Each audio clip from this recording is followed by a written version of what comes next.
लेकिन क्या अब संभल के बाद वाराणसी को सुलगाने की तैयारी हो रही है?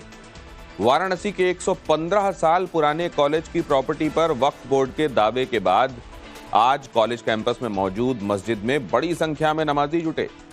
आम दिनों में 40-50 बमुश्किल नमाजी जुटते थे। आज 500 से ज्यादा नमाजी मस्जिद पहुंचे। कई नमाजी बाहरी भी बताए जा रहे हैं और सवाल ये कि संभल तो संभल गया, अब काशी में क्या होने वाला है? बिग एंड बोल्ड की ये पहली एक्सक्लूसिव रिपोर्ट।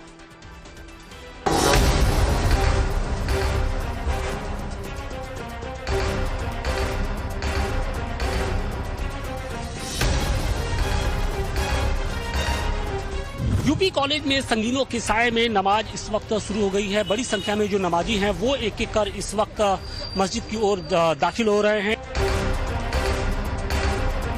कितने वक्त की है ये तो हमको याद नहीं है। आपको जिस तरीके से ये वक्फ बोर्ड के नाम पर इस कॉलेज पर पूरा हक जताया जा रहा है, आपको लगता है कि क्या ये सही है? बहुत जाने भाई हम इसके बारे में हम यहाँ नए हैं।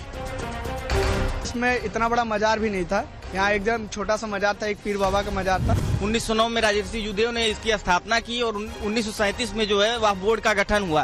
वक्फ बोर्ड कैसे इस पे दावा कर सकता है?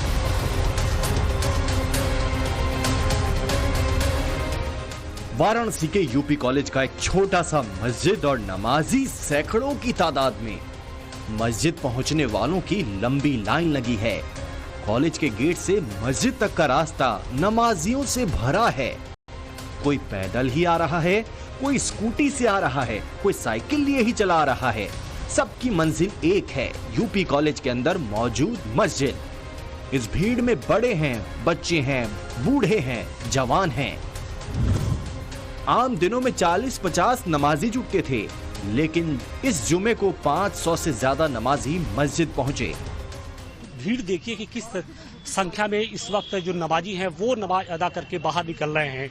आम दिनों में ये जो जुमे की जो भीड़ होती है वो लगभग 50 की संख्या में होती है, लेकिन आज लगभग 4 से 5 गुना जो ज्यादा भीड़ है वो इस वक्त आपको तस्वीरों में दिखाई दे रही है। कहा यह जा रहा है कि सिर्फ आसपास ही नहीं बल्कि दूर दराज के जो नमाजी थे वो भी आज अपनी नमाज अदा करने के लिए पहुंचे। बड़ा सवाल है, नमाज के नाम पर कहीं ये प्लानिंग वाली परेड तो नहीं है? क्योंकि कॉलेज में पढ़ने वालों का दावा है इतने नमाजी पहले तो कभी नहीं देखे। फिर अचानक इतनी भीड़ कहां से आई? किसने बुलाई? किसने की अगुवाई? क्या वाराणसी में जो हो रहा है उसका संभल से तो कोई कनेक्शन नहीं है?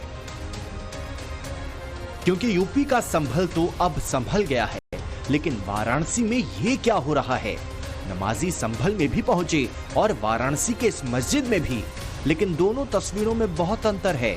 संभल में चप्पे चप्पे पर पहरा है, हर एक हरकत पर प्रशासन की नजर है। वहीं वाराणसी के यूपी कॉलेज में एहतियातन पुलिस की तैनाती है। संभल के जामा मस्जिद में बेहद कड़ी सुरक्षा में जुमे की नमाज अदा की गई, तो दूसरी ओर वाराणसी के यूपी कॉलेज में अचानक इस शुक्रवार इतने नमाजी जुट गए। नवभारत संवाददाता आशुतोष सिंह ने जब इन नमाजियों से बात की तो कई नमाजी बाहरी भी मिले। कब से यहाँ पे नमाज पढ़ते हैं आप? हम यही 5-6 महीने हो गया, क्योंकि हम इधर के लोकल है नहीं, हम आते हैं हरुआ से। अच्छा, आप हरुआ से आए हैं? जी, इधर हमेशा काम करते हैं। इधर काम करते हैं जी। तो आपके साथी भी यहाँ पर आते हैं पहले से कि नहीं, जैसे हमारे जो कुछ साथी भी हैं, मतलब साथ में काम करते हैं, तो जुमे की नमाज अदा करते हैं यहाँ पे। बाकी टाइम कभी नमाज अगर मिलता है टाइम तो कर लेते हैं। लेकिन यहाँ पर एक बात कही जा रही कि वक्फ बोर्ड को लेकर बात कही जा रही कि ये प्रॉपर्टी वक्फ बोर्ड की है। अभी सर इसके बारे में हमें उतना संक्षिप्त में जानकारी है नहीं। संभल में फिलहाल शांति है। संभल हिंसा के गुनहगारों पर कानून का डंडा चल रहा है। सुप्रीम कोर्ट के ऑर्डर के बाद सब कुछ क्लियर हो गया है। सर्वे की रिपोर्ट सील बंद लिफाफे में रखने का आदेश है। मुस्लिम पक्ष को भी निचली अदालत के आदेश को हाई कोर्ट में चुनौती देने का मौका दिया गया है। संभल की जामा मस्जिद मामले में अब आगे क्या होना है, ये इलाहाबाद हाई कोर्ट में सुनवाई के बाद साफ होगा। वहीं मस्जिद में बिना किसी हो हल्ला के जुमे की नमाज हुई, लेकिन वाराणसी में ऐसा क्यों हो रहा है? नवभारत संवाददाता ने नमाजियों से भी बात की। कई नमाजियों ने दावा किया कि वो 50 साल से मस्जिद में नमाज पढ़ रहे हैं। ये जमीन क्या कॉलेज प्रशासन की है या फिर किसी ने वक्फ की है? ये जमीन जो किसने वक्फ की है? ये हमको याद नहीं है। आपको ये जो बड़ी वाली मस्जिद है ना, गिलर बाजार में, बस उसी के पास में उन्हीं के नाम से मस्जिद है ही है। तो ये होता क्या है कि यहाँ हम तो काफ़ी ज़माने से नमाज पढ़ने आ रहे हैं, हमारा मकान इसी में है पास में जी। फिर इजाज़त दीजिए हम चलेंगे जी। अब बिल्कुल, लेकिन जिस तरीके से ये वक्फ बोर्ड के नाम पर इस कॉलेज पर पूरा हक जताया जा रहा है, आपको लगता है कि क्या ये सही है? बोर्ड जाने भाई, हम हाँ? इसके बारे में हम यहाँ नए हैं, कितने सालों पे से नए हैं। कितने सालों से नमाज पढ़ रहे हैं? मकान जो है हमने यहाँ पे लिया है। लोग बता रहे, छात्र बता रहे कि पहले बहुत कम संख्या में छात्र यहाँ पर पहुँचते थे, छोटी सी मजार थी। नहीं, वैसे ही है, जैसे पहले थी वैसे अब भी है। नहीं, पहले तो इतना बड़ा स्वरूप नहीं था इसका जी, पहले तो इतना बड़ा स्वरूप नहीं था। लोग बता रहे कि बहुत छोटा सा एक मस्जिद था। चेक करिए ना, चेक करिए सब। तो आप माजियों का दावा है कि यहाँ हर जुमे को इतने ही लोग जुटते हैं, लेकिन कॉलेज में पढ़ने वाले छात्र इसे सिरे से खारिज करते हैं। सन 5 से यहाँ पढ़ाई करता हूँ। पहले 2, 4, 10 लोग आते थे, मस्जिद था ही नहीं, यहाँ नमाज पढ़ा ही नहीं जाता था। यहाँ केवल 2, 4, 5 लोग आते थे, जो भी दिया बत्ती जलाना वालाना जो भी इन लोगों के धर्म में होता है उसका करते थे। हम लोग भी उसका विरोध नहीं करते थे। अभी क्या है कि जब सन 19 में कोविड आया, जब पूरा कैंपस बंद था, पूरे देश में महामारी चल रही थी, तो इन लोगों ने अंदर निर्माण कराना स्टार्ट कर दिया, जिसको छात्र नेताओं को पता चला। तो शिवम सिंह बाबू के नेतृत्व में छात्र नेताओं की एक फौज वहां पहुंची और वहां पुलिस प्रशासन आई और इन लोगों के मटेरियल को बाहर कराया। ऐसे में सवाल है, क्या अब संभल के बाद वाराणसी को सुलगाने की तैयारी हो रही है? ये सवाल इसलिए उठ रहे हैं क्योंकि वाराणसी की 115 साल पुराने कॉलेज की जमीन पर वक्फ बोर्ड के दावे के बाद जुमे के दिन बड़ी संख्या में नमाजी जुटे।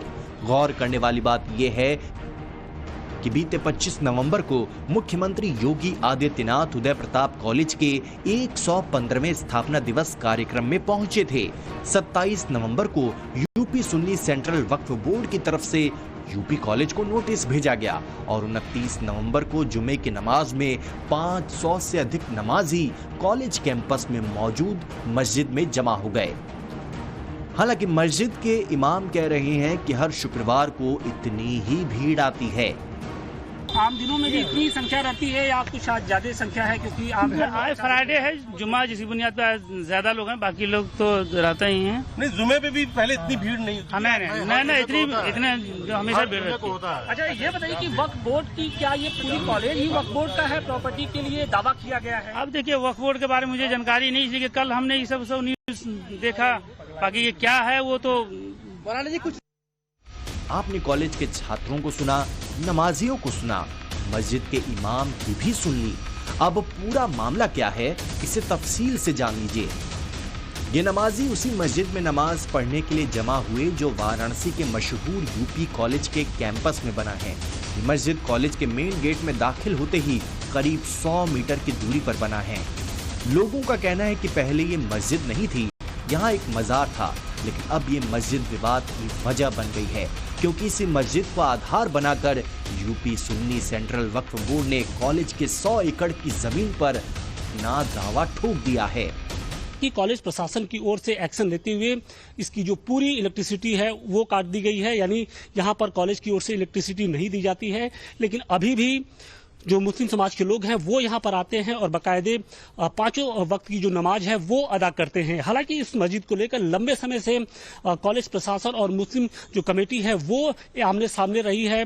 बीच में यहाँ पर तोड़फोड़ भी हुआ था, लेकिन मस्जिद कमेटी लगातार इस मस्जिद को एक बड़ा रूप देने की कोशिश करती रही है।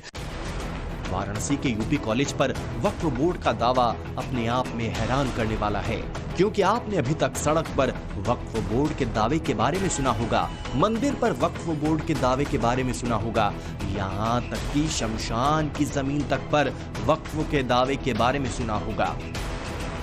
लेकिन यूपी कॉलेज से जुड़ा ये ऐसा मामला सामने आया है जहां वक्फ बोर्ड ने 115 साल पुराने कॉलेज पर ही अपना दावा ठोका है, वो भी तब जब चंद दिनों पहले ही योगी आदित्यनाथ उस कॉलेज में गए थे और उस कॉलेज को यूनिवर्सिटी बनाने का ऐलान किया था। संस्थान को निर्णय लेकर के आप शिक्षक संघ के साथ बैठिए, आप सरकार के साथ बैठिए, प्रबंध समिति का प्रस्ताव प्रस्तुत करिए।